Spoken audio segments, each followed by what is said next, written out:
Hey everyone, I hope you're having a great day so far, and welcome back to the channel for another side business resource. In today's video, I'm going to be going over 9 mistakes new and aspiring entrepreneurs make when starting a side business while they work full-time.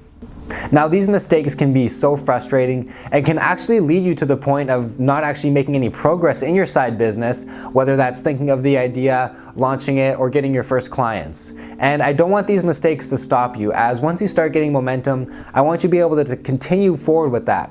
So I'm going to be going over 9 mistakes here and how you can avoid them. So let's jump in. The first mistake is not killing the ideas off quickly enough. When you're thinking of your side business idea, it can be easy to start generating a large list.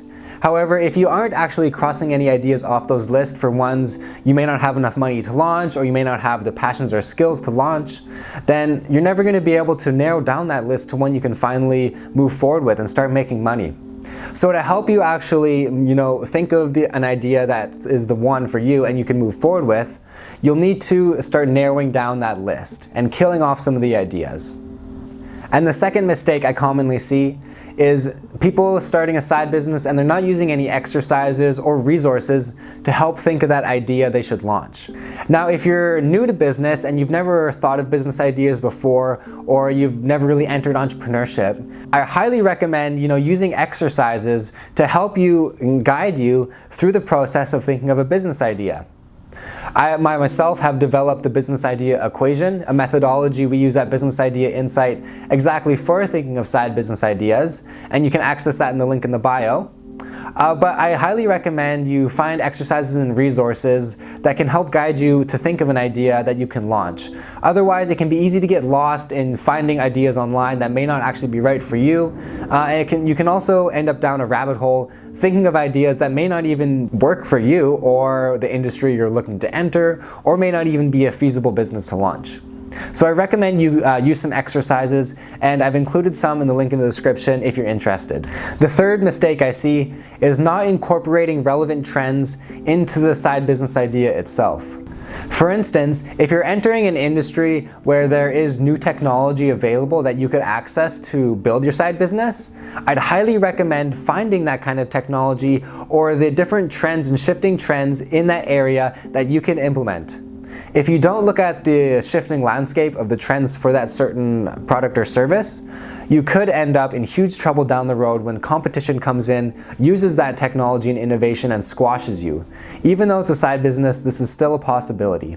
The fourth and major other mistake I see people starting a side business do is they don't incorporate the fundamentals of a business into their side business. So that may sound a bit confusing, but what it means is that they're not incorporating sustainability, so the ability for the business to sustain itself for a long term and continue to make profit for a long time.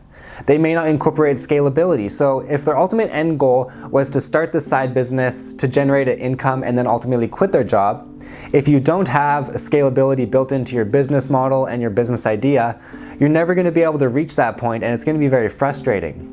So making sure you have these key aspects of a business involved in your side business, and it's thought into the process of how this company is going to work, can really help you down the road if you have other goals and you want to actually quit your job and make sure the side business is something you are running full time. The fifth mistake, and one that I actually fell into myself, was not asking friends or strangers or even family for feedback on your business ideas or the problems they're actually encountering. Now, it can be intimidating to put your foot out there and let people in your network know that you want to start a side business.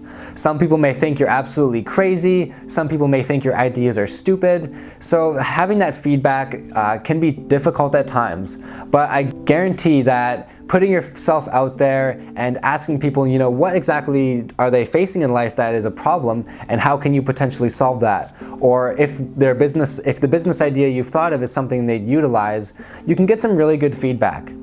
If you just shy away and you don't actually ask people, you'll never be able to be a true entrepreneur and launch your side business, because these are going to be probably your potential customers you're talking to. And if you are too afraid to talk to them and let them know about your product or service, then you'll never be able to make those steps to launch the idea and start getting money from them from the value you provide.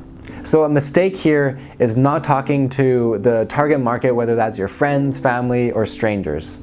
The sixth mistake that many people starting a side business run into and don't often actually see until down the road, or maybe even a couple years, is not incorporating their passions into the business idea and the side business itself. Now, it can be tempting to start other side businesses that you hear from other people, like the Amazon FBA or drop shipping, etc. Some people have a really good sales pitch for that, and it can be sounding tempting to, launch this dropshipping business and make $100K in revenue a year. However, if you're not actually passionate about dropshipping or the problem you're solving with dropshipping, then down the road, after you've built this side business and you're having to work on it almost every day, you're going to find yourself burning out and you're not going to want to work on it anymore. If you don't have passion for what you're doing and what you're putting your effort towards, the momentum and the motivation you have for moving forward is eventually going to die off. And so it's really important for the long-term sustainability of your side business and for your own mental and physical well-being that you're passionate for your side business. So you can wake up in the morning happy and not dreading having to work on this business that you created for yourself. Now, the seventh mistake I see people making when looking to start a side business is thinking of too little ideas. So what I mean by this is that you should at least come up with 100 business ideas, specifically side business ideas, before you choose that one you're going to move forward with.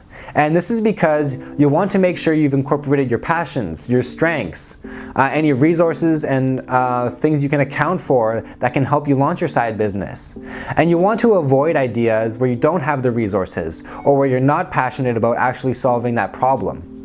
You see, if you take the time to make sure all your ideas have the proper problem, the value you can bring, and the business model, you'll have a great list of ideas that you can choose from and be happy to choose from.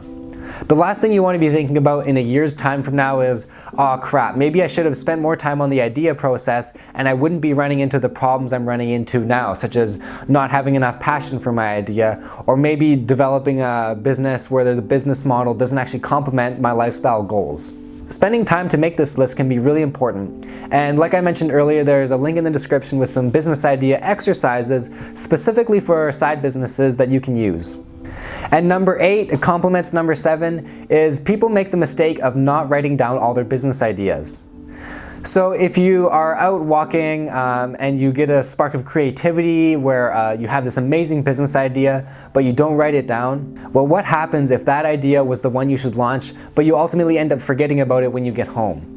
Now, this happened to me so many times. I remember going for a walk as my usual day and didn't have my phone on me as I wanted to sort of get away from the screens for 10-20 minutes. And I had this great business idea. And when I came back home, I completely forgot it. But I had this gut feeling like that was a really good idea and we'll never know because I forgot it. And so this is a mistake I made myself, and it's not a mistake you need to make. So whether that's having a pen and paper on hand or making sure you have your phone with you, making sure you write down those business ideas because you don't want to forget them. You never know also the inspirations you'll see during your day, and you'll maybe be able to revisit that list, and maybe you'll be able to think of different ideas from the previous ideas you've thought of, one that may fit the market better or fit your lifestyle better and your goals. So the 9th mistake I'm seeing is that people aren't having a new perspective or changing their experiences enough. Now, I'm not saying you need to go and travel the world to have all these new experiences. No, simply changing the route you drive or walk to work can help you have a new perspective or see things in a new way that can help you think of your side business idea differently. For instance, if you always have one way you drive to work or you walk to work, maybe you take a different route.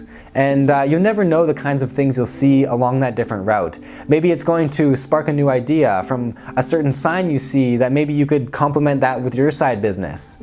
So you can see changing your perspective or changing your experiences can ultimately lead you to think of new ideas. And although this is more of a creativity exercise, this is a mistake I often see new and aspiring entrepreneurs make, as if you keep going about your day to day, how do you expect anything else to change with your ideas and your thinking? So these are the 9 mistakes entrepreneurs make when looking to start a side business. So make sure you cover these and make sure you follow the recommendations I made so you don't have to fall into the same trap.